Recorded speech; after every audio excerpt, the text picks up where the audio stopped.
Okay, this is exciting. Today I get to be football coach and music coach. And I'm going to put these two things together and I'm going to talk about something that I find to be really important in performance. Okay, here we go. Years ago, I used to play a lot of golf. And I'd play pretty good. I'd go out there, I'd shoot 85 most days and didn't lose balls and hit the ball straight and all that kind of stuff. And then I decided I wanted to be a really good golfer. So I took lessons. And after 3 lessons, I went from 85 to where I couldn't hit the damn ball. I scored like 120. I had so many things going on in my mind, all these tips, this, that, the other thing, my balance, etc. All the thousands of coaching points that you can get in golf, as you can imagine, right? And I was thinking about them all, and I couldn't hit the ball. So I go to a golf pro. Tom Simon was a golf pro at the University of Michigan, where I was coaching. He's an old, crusty guy, right? Rattles around Jack Daniels bottles in his golf bag. Chain smoker, nonstop, gruffy. I said, Tom, help me out. I can't hit the friggin' ball. He said, what do you mean you can't hit the friggin' ball? I can't hit the friggin' ball. He said, all right, let's go. So out to the golf range we go. He says, all right, now take that 5-iron and start swinging it like it's a baseball bat. I said, Tom, I thought golf and baseball, you shouldn't mix your swings. He says, God damn it, just start swinging. So I start swinging this 5-iron like it's a baseball bat. And he said, and when I say now, you're going to hit that baseball and watch it fly over the fence on a home run and don't move and just stand tall and watch it fly over the fence. Ready? Now. Boom. This. He said, you see yourself like that? I said, yeah. Get yourself like that. And before you get there, say the word finish. Okay, so I grab the club, I stand in front of, behind the ball, and I say, finish, and I went, phew, and I hit the best damn ball of my life. He said, do it again, finish, phew, again, finish, phew, again, finish, phew. And I rattled off a whole bunch of them. Then all of a sudden I hit one off. He said, what were you thinking? I said, well, my great, God damn it, think finish. That moment when I was 24 years old changed the way I think about coaching. Radically. It's probably one of the 3 most meaningful moments of my life in terms of coaching and thinking about football. Because I realized that it is one thoughts which get us to execute. I have the 3 reads in pass protection, which I'm sure you've seen. If you haven't seen, you do. And the 3 reads that once I get to my spot, if the guy gives me chest, I take chest. If the guy goes inside, I go feet before hands. If the guy goes outside, I go one more kick. Those are the thoughts that I have after I get to the spot. Not while I'm getting to the spot, not before I get to the spot, but I think spot, I see where the defender is, and I execute my one thought. And by executing that one thought over and over again, you have consistency. I would have a player, he'd be trying to do something, and my God, it might take him weeks, and finally he did it, I'd say, what were you thinking? He said, I don't know, I wasn't thinking about anything. No, you were thinking about something, you did it right that time. What were you thinking right before you did that? He might say, I was just thinking about staying low. Okay, let's do this block, and only think about stay low. Do it again, stay low. Do it again, stay low. Do it again, stay low. Do it again, stay low. Those one thoughts get you to do the 500 things that you need to do together right to execute it. If I think about taking a good first step, I never finish. If I think, okay, take a good kick, I'll never get there. I never slide quickly enough. I have to think about the finished product. To me, my one thought before the ball is snapped on a pass set, for example, is spot. Get to my finished thought. Spot.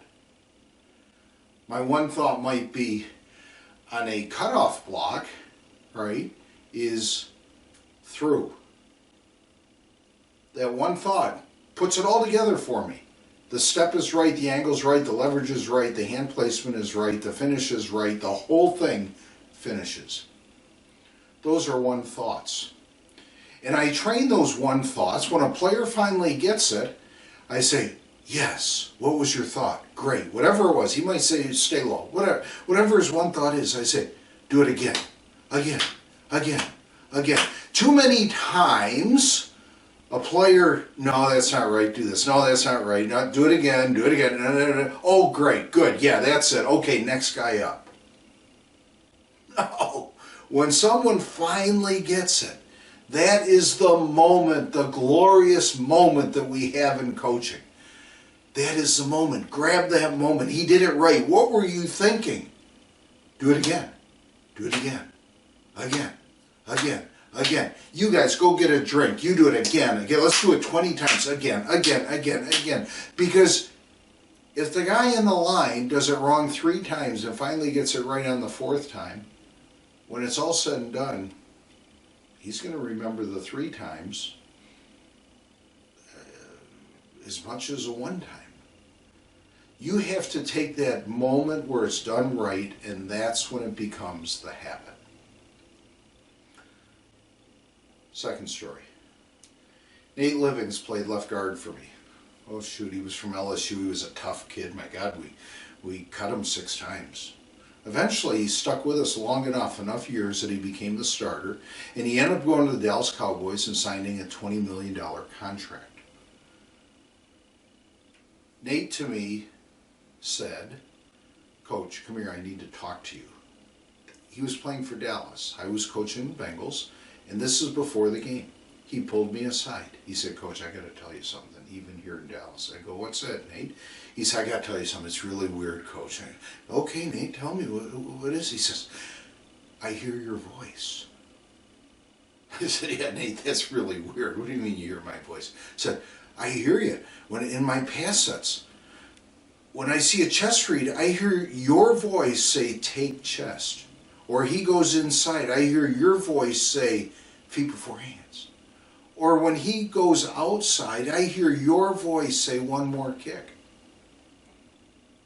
I said, Nate, you know why that is? He says, no. I said, because the 10,000 times you did that in practice, I stood right behind you, close enough in your ear, that as soon as the guy rushed on a chest read, I said, take chest. I ingrained that in you. And more than that, I would in drill work have my players say it as well. That's where the polyrhythm comes in. What are you talking about him say it as well? I would have Nate on a chest read say, take chest. On an inside move, I'd have him say, feet before hands.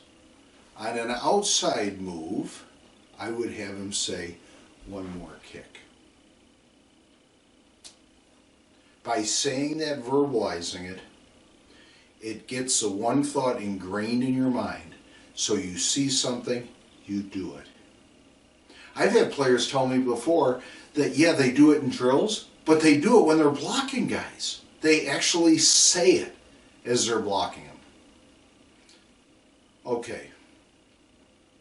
What are the best one thoughts? And I'm going to talk about those 3, and I'm going to talk about something called polyrhythm in music. All right, now this may be a little weird. All right, this is the 3rd story that I'm telling on this topic today. All right, but here's the story. Here's music. All right, I play the piano. Down here would be the left hand. That's bass clef, right? That's the notes you play with the left hand. And up here is the treble clef, and those are the notes you play with the right hand. And they're kind of tied together with a bar, all right? And here is a simple measure. I don't have a time signature there. I just have 3 notes in a measure. A measure is a line crossing the two for the left hand, and I have 2 notes for the right hand.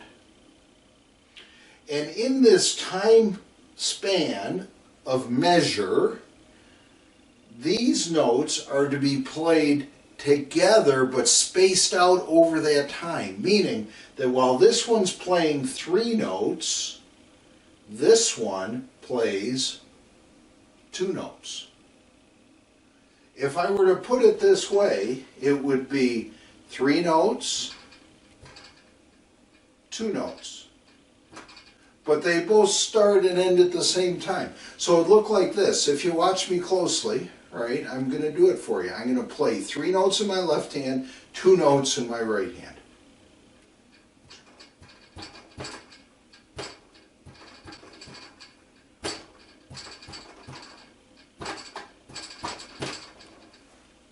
Drummers do that.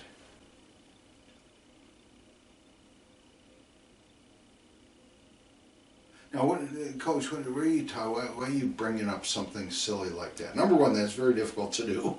There's people who play the piano their whole life who can't do that.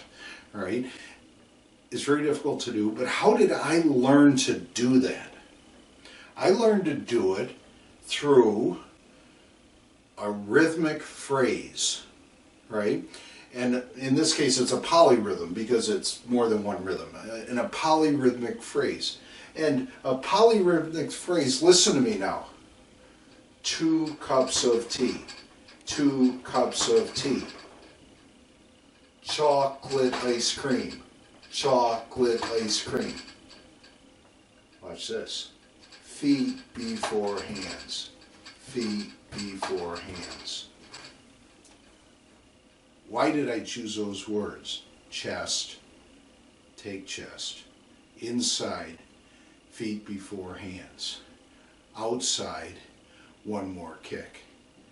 Because I tied those one thought words in with the rhythm that the feet use. Stay with me now. If a guy comes at me and gives me a chest read, my one thought is take chest. 2 beats, take chest. And my feet, here's my feet go take chest. My left hand goes take chest. Together, my feet and hands go take chest. Take chest. But when a guy goes inside, and I were to say inside, which is just 2 beats, I would be too short on him. I'd be putting my hands too soon on him. So my footwork is really, when the guy goes inside on me, it's feet before hands. Feet before hands. It's a shuffle, shuffle. Feet before hands. Guy goes inside, feet before hands. Feet before hands. It goes that way. It times up the one thought, the rhythm of the one thought, and the timing of the footwork and the hands go together. If the guy rushes outside, well, let me back up. Chest was take chest, that's 2 beats, right? Inside was 4 beats. Feet before hands, right? The guy goes outside. In that case, you want kick, slide, kick.